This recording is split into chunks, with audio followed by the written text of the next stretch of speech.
સહજાનંદ સ્વામી મહારાજની જય,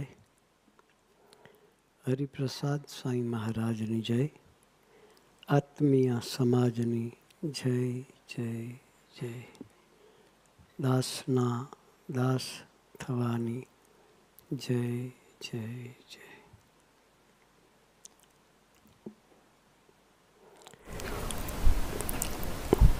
સરસ કીર્તન ભક્તિનો લાભ આપણને મળ્યો.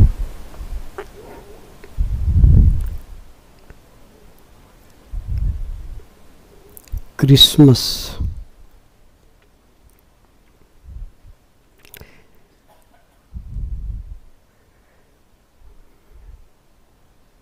ડિસેમ્બર પૂરો થવા આવ્યો. 2024નું વર્ષ પૂરું થશે.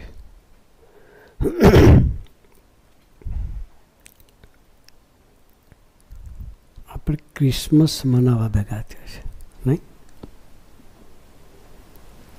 ક્રિસમસ મનાવવા ભેગા થયા છે, નહીં? શાના માટે ભેગા થયા?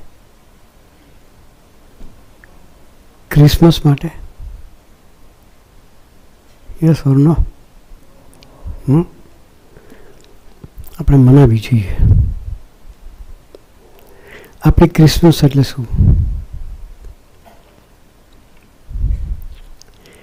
ઈસુ આવ્યા પછી ડિસેમ્બરે એની ક્રિસમસ છે. આપણા ઈસુ આવ્યા. આપણા ઈસુ કોણ? ગુરુ હરિસ્વામી શ્રી. એના માટે આપણે યુવા મહોત્સવ 2025 એ આપણી ક્રિસમસ છે.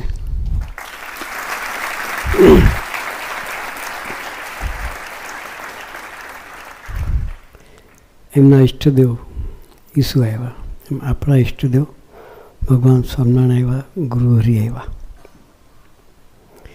એમનો પ્રાગટ્ય મહોત્સવ ઉજવવો એ આપણા માટે ક્રિસમસ છે.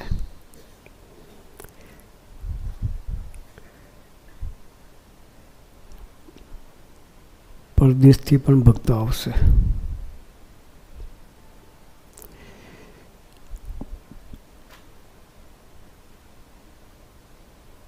નવસોથી 1000 જેટલા ભક્તો બહારના છે, આઉટ ઓફ ઇન્ડિયાના.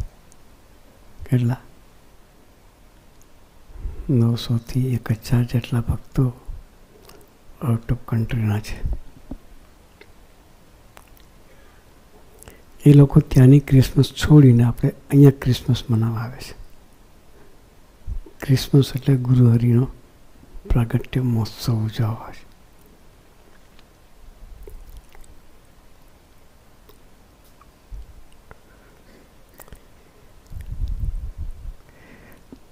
સરસ એક વર્ષની હાઇલાઇટ્સ આપણને બતાવી.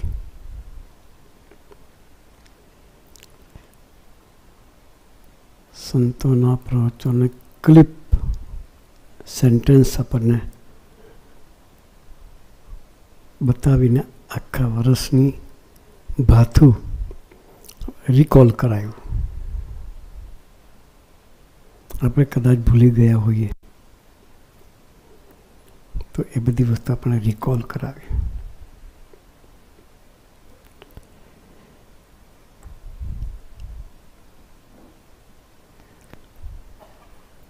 આજે નવું વર્ષ ચાલુ થશે 2025નું. આપણે સંકલ્પ કર્યો છે અને ફરી આપણે 2025નું જાન્યુઆરી ટુ ડિસેમ્બર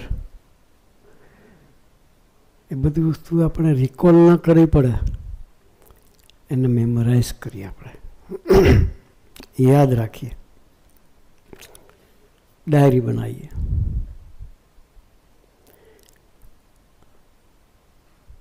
આ વસ્તુ છે આપણા જીવનનો પરમાનન્ટ પ્રોગ્રેસ થવા માટેનું લેસન છે. શું છે? પરમાનન્ટ પ્રોગ્રેસ કરવા માટેનું લેસન. એટલે આપણે ગુરુવારની સભા, જે વક્તાઓ સંતો આવે, કાર્યકર્તાઓ ઘણા પોતાના અનુભવ શેર દીકરાઓ કરે છે. એ બધી વસ્તુ આપણે યાદ રાખવી છે.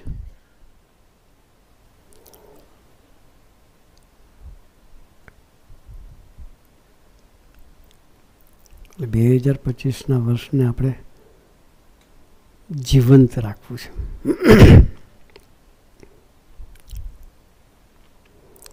આજે ભગવાન સ્વામિનારાયણે મહામંત્ર આપ્યો. એકાદશીનો દિવસ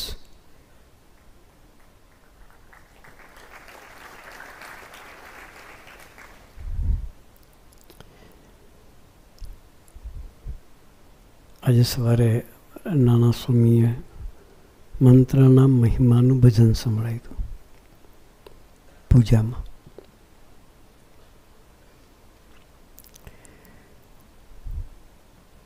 સ્વામીજી પણ કહેતા સર્વે રોગની એક દવા.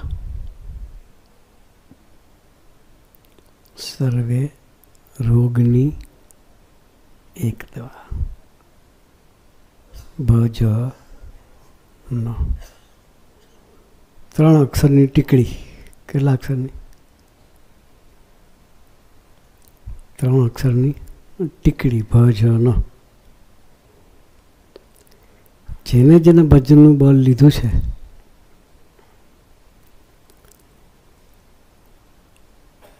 એનો જવાબ સ્વામી આપ્યો છે.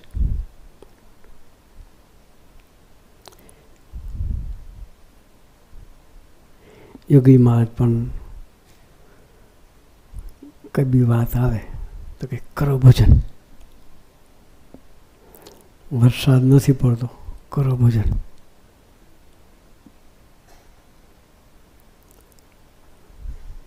સ્વામીજી પણ ભજન બહુ કરાવતા.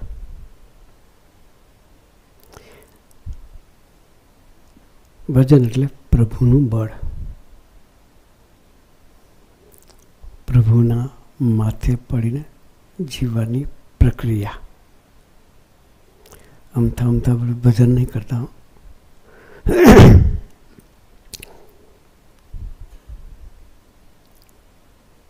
સભા કરીએ છીએ. ભક્તિ સાહેબની ક્લિપમાં આપણે સાંભળ્યું. એ મોનોટોનસ નથી. ગુરુવાર આવ્યો, ભેગા થયા, કીર્તન ભક્તિ ચાલી, તાળીઓ પાડીને આપણે કીર્તનમાં સાથ આપ્યો. દીકરાઓએ પોતાનું પ્રસંગો શેરિંગ કર્યા, સંતોએ લાભ આપ્યો.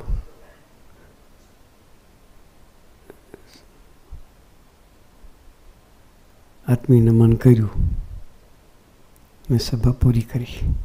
શિડ્યુલ આ જ રહેવાનું. શિડ્યુલ આ જ રહેવાનું.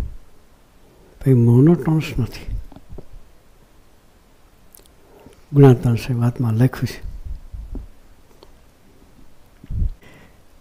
સભાએ ફોર્માલિટી નથી કે ભેગા થઈને મંજીરા વગાડીને છૂટા પડી ગયા, એવું નથી.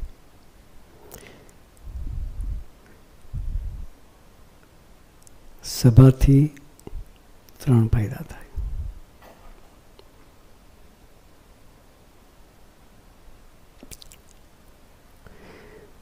ગર્ભવાસ 84 યમપુરીને માથે લીટા તાણીએ છીએ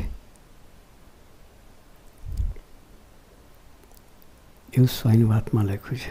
અમથા ભેગા થતા નથી. ગુણાતાન સાહેબ ખોટું બોલે નહીં. ગર્ભવાસ 84ને યમપુરીના માથે લીટા તાણીએ છીએ.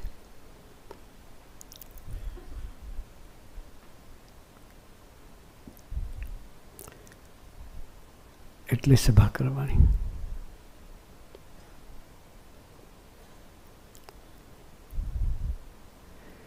ફોર્માલિટી નથી. આ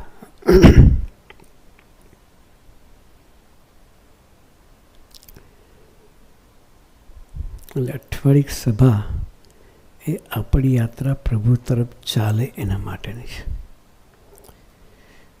જીવનમાં જે કંઈ હર્ડલ્સ આવે એને ક્રોસ કરવા માટે ભજન છે. પ્રભુના બળે જીવવા માટે ભજન છે. ભગવદી છે એ આપણા માર્ગદર્શક છે. આપણી જોડે આવીને ઊભા રહે. એની સાથેની દોસ્તી, ઘણા દીકરા વર્ણન કર્યું, આનંદ સ્વામી સાથેની દોસ્તી કેટલું કામ કરે છે. એ વસ્તુ આપણે વધારવી છે.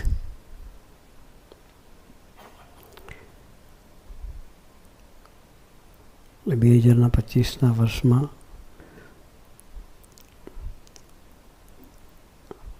આપણે બધાએ એક પ્રભુના બળે જીવવાની શરૂઆત કરવી છે.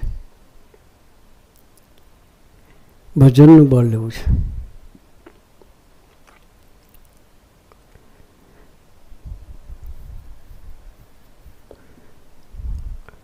વર્ષ દરમિયાન જે કંઈ કથા વાર્તા થાય, પ્રસંગો શેર થાય, એ બધાને યાદ રાખવા છે.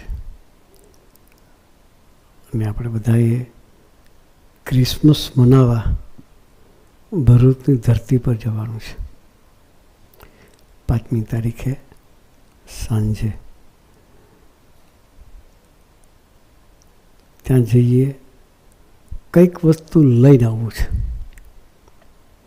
આપણા જીવનમાં કામ લાગે એવી કોઈક ચીજ આપણે લઈને આવવું છે. સરસ શિસ્ત અને ભક્તિથી ઉત્સવને માણવો છે. આપણે